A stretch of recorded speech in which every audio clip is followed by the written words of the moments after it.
The keepers of Reddit. How are the animals acting differently now that there are no visitors to the zoo? For a lot of our animals, having the ability to interact with guests is actually extremely important. Even for primates to be able to play with kids through the glass, they are missing out on a lot of enrichment. Guests keep a lot of the monkeys entertained. I watch our guests all day long show our marmosets and capuchin selfie cameras and they love to see their reflection. Guests will also show videos on their phones to animals and the monkeys totally enjoy it. We have a rescue cockatoo named Ro who sings row row row your boat to guests. When little kids dance and sing it to her, she gets really excited and feeds off their energy. So do our other cockatoos on exhibit. But now without guests to show off for. Every now and then, when it's quiet we'll hear her start row row row. And then she stop and huffs a bit and gets really quiet and sad because she has no one to sing to. Some of our animals really miss having kids to show off for. You also have to remember that animals in zoos for the most part have grown up totally accustomed to being around people 24/7. They're not wild animals at all really. They've grown up in a very different social dynamic. Quite a few animals get noticeably depressed in the winter months every year when we have few guests, and then perk up in the spring when we get busy.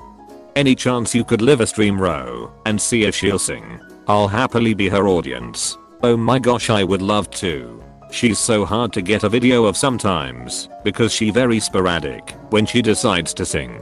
But I'll definitely try. P. Lol, a Zoom meeting with a parrot. For charity? There is a farm, Sweet Farm, in CA that now offers a goat to pop into a corporate Zoom meeting. It's so fun. Due to temporary staff cuts, they no longer have the people to regularly walk the wombats. Some of the wombats are holding the keepers personally responsible. Imagine having a 20 kg chunk of muscle with big rodent teeth mad at you. Can confirm. I'm not happy with the current situation. In our local zoo the apes started to miss the visitors, so they brought in an artist in who's now just painting in the empty monkey house so the apes have someone to watch. Edit. Whoa, this blew up overnight. Europe. They could tell they missed the visitors because they became very bored and are much more excited about the keepers than usual. Apparently they watch the visitors as much as the other way around. The keepers now have to pay them more attention to, and they also do stuff like hide food for them as a game also. Sorry for the confusion. I'm not as a keeper myself, but I live close by the zoo, and it was in the local news and such. They need a TV in Sesame Street. Just put on a Planet of the Apes marathon and they'll be happy for hours. Don't give them ideas. My girlfriend is a zookeeper and animal behaviorist. She says their animals are becoming stressed. One of their African greybads has been plucking his own feathers. She also mentioned that, because they can't touch many of the animals due to the virus potentially spreading to another zookeeper, many of the animals are looking and acting depressive, not eating well, etc. That's it everyone. You're making the bird sad. Y'all are in timeout. But them being in timeout is what's making the birds sad. I take care of fish, but mostly jellyfish. The jellies don't give a single fuck. It's been nice for me though, because I can turn most of their display lights off so less algae grows, and I have to do less scrubbing. My actual fish don't care. The beluga whales were screeching at the cleaning crew the other day, which was hilarious. I don't work with the whales, but it seems like they enjoy, or are at least interested in, seeing others around. Do jellies care if there's light? As long as they're fed? Some species grow algae in their tentacles as a food source, like corals do, so those guys need good, consistent lighting. Otherwise it seems to not matter too much. They are also in areas that receive ambient lighting while we are working. While it isn't direct light, they are still experiencing a relatively normal light cycle. I'm an aquarium keeper, and I've certainly noticed a change. Fish are not as stressed as they used to be, as there are no longer children stomping around and banging on glass screaming Nemo, Nemo. It's Nemo at every clone fish. We brought some of our younger penguins down to let them watch the fish, and they were intrigued but confused as to why they couldn't catch them through the glass. Our octopus has become much more friendly as well, and instead of hiding all day from people, enjoys playing with small baby toys or solving food puzzles. It's been nice. I wish there were guidelines people had to sign to behave at zoos before entering, but at the same time, they are the lifeline we so desperately need to keep functioning. Edit. This post has gotten more love than any other post I have ever made, so I'm going to capitalize on it. Now more than ever, zoos and zoo animals need your help. I understand that it is a time of financial disparity for a lot of people, myself included, but we as humans will be fine and overcome this. Those who cannot are the species we help to conserve it as are accredited facilities. Without people having interest in wildlife, zoos themselves could now face extinction. If you have a local zoo, or a zoo you just adore, please donate. Something as small as a pizza for the keepers of your favorite animals, or a donation the price of general admittance, all the way up to buying a membership or making a significant donation, goes so far to help us stay employed and caring for all our individuals. We are doing our best during this crisis to bring you the best experience we can, so you can social distance too. If you like what you see and have the ability, you can be sure that your donation is appreciated by every single keeper working through this time. Fellow octopus keeper here. Without the crowd scaring her into her cave, our GPO has gotten straight up feisty. She's so active. I've encouraged our parrot keepers to go past her when taking the birds on walks, just for a little extra visual stimulation. She's got quite the love affair with one of the cockatoos. I'm late to the thread, so I'm sure this will get buried, but I work for a very large, very busy as a zoo. I work with the ambassador animals, so they are animals that are very used to the public. Pretty much like what everyone else has said. The animals are mostly confused that there aren't any people. Our petting zoo animals in particular are super needy. The second they see or hear us, they all come running over and start crying for attention. We are trying to give all the animals as much attention as possible, but we are down to a bare bones crew, so it's not as much as we would like. What I wanted to add, though, because I think it's incredibly interesting, is that we are collecting fecal samples from some of the animals to be tested for cortisol levels, which is a pretty good indicator of stress levels. That way, when guests come back, we can take samples for comparison to see how much guests impact stress. I think it's really cool that we are taking this opportunity to see what we can learn about how guests impact the animals, and to see if there are potentially things we can do even better to improve the lives of the animals in our care. We were really hoping to do some behavioral studies too about things like activity levels, amount of the enclosure being utilized, etc. That are also important considerations for their welfare, but unfortunately we just don't have the time or staffing. This is super cool. It's awesome that you're making the best of this situation to learn more. I'm super fascinated with this idea. My wife works at the gift shop for our zoo, and the other day we had to go move some stuff around in the store because due to some heavy rains, it had flooded a bit. Of course we took a lap around the empty park, other than the keepers and few maintenance workers, and found that all the animals were really active and playful. A lot of them seemed really curious about us too. I'm sure they get used to seeing crowds every day and were starving for attention. I've been in a zoo early when no one else was around, and the animals were all super active and engaging. Yeah, they usually get fed in the mornings, so there is a lot of foraging going on. Personally, my favorite time to go is on a sunny winter day. BC they stay active throughout the day as opposed to the summer, where they stay up long enough to eat and then find some shade. I certainly don't blame them.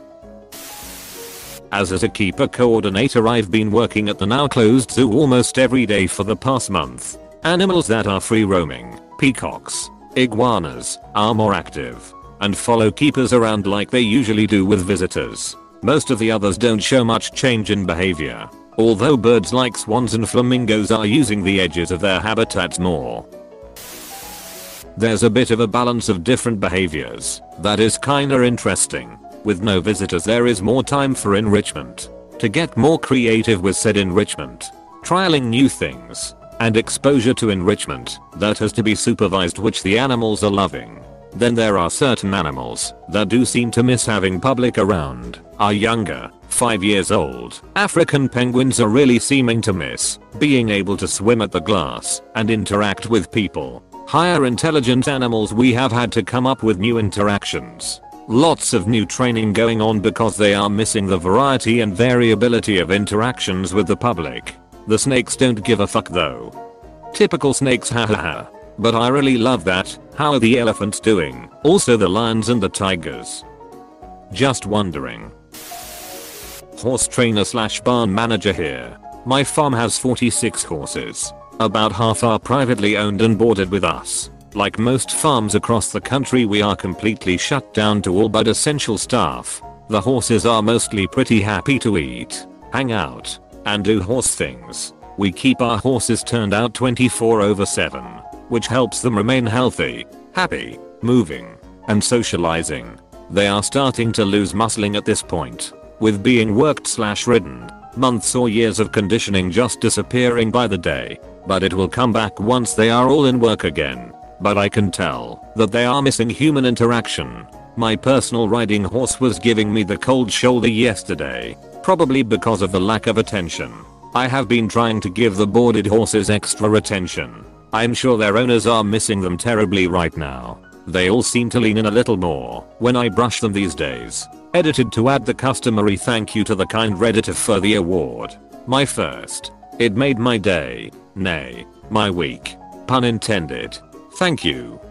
This fascinates me. My family had horses for a while when I was young. They definitely all have their own personalities. Not as a keeper, but I hear the lions a lot more from my house now. Weirdly reassuring to wake up to and realize the world is still going on. Wait, what? Do you live on the plains of Africa, next to the GW Zoo? Or do you own lions? Nothing that exotic. Sorry to disappoint. I live very close to a large zoo in the UK. No Carol Baskin-esque dramas. The city's gotten pretty quiet with all the events going on, so the zoo noises are a lot more prominent. Can just about see the orangutans rolling about and playing hide and seek with their blankets outside if I shimmy out the Velux onto the roof. Man, that's an oddly great benefit to a house's location. I'm just tryna see the penguins walk around the zoo in person, man. That's all I want.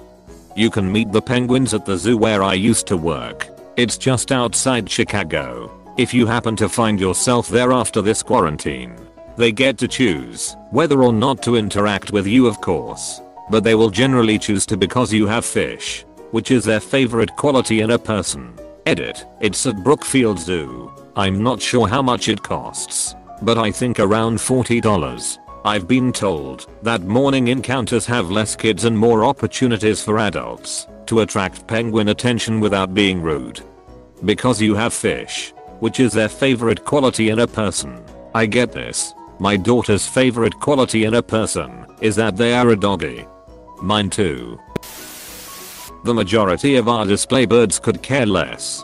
However, our birds that do flights outside or routinely meet guests and do more interactive behaviors with the public have definitely noticed, and they are not cool with there being no guests around. Of course, I can only guess, and while this is a bit anthropomorphic, I don't think they understand the change and seem somewhat hesitant to enter a new environment to them as we try to maintain their behavioral skills. One of them, of course, who is also excited to fly, is now always looking around.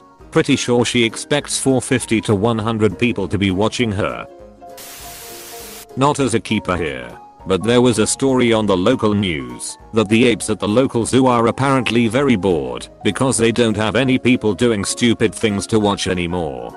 I guess we are the zoo. We are the entire circus. We are the sitcom. I'm on day 25 of working at a closed zoo. I work with great apes, and their behavior has changed a bit. They are generally very interactive with the public, so they are seeking even more attention than usual from us. Some of them were suspicious at first of the overwhelming silence outside. Now they were climbing up high and scanning the area looking for everyone. Edit. I forgot to mention the wild animals. We are in a much larger park, and wild animals wander in all the time, but always scatter when the crowds roll in. Now, there's bucks just walking around, raccoons and foxes out in the middle of the day, and the squirrels. My god. The squirrels. And the squirrels. My god. The squirrels. Is the start of a movie I hope to be watching soon. I work at a very well-known and heavily visited zoo. I work with ambassador animals, and it's nice to get a chance to take animals to areas of the zoo they wouldn't normally get a chance to go to because of traffic, etc. But the free-ranging geese, man. They are getting mean and territorial. Literal bridge trolls. They might have the hardest time adjusting when all the people come back and they can't control every pathway. The pandas could finally get it on. 10 years they have been waiting for people to leave them alone. Imagine waiting for privacy for 10 years. Finally get some, only to have pictures of you getting it on plastered all over the internet. I don't have to imagine it. Did that happen to you too? I'm pretty sure there are laws to protect you from this. The walruses are masturbating furiously. Great. I always miss the best things. Will not Google walrus masturbating. Will not Google walrus masturbating.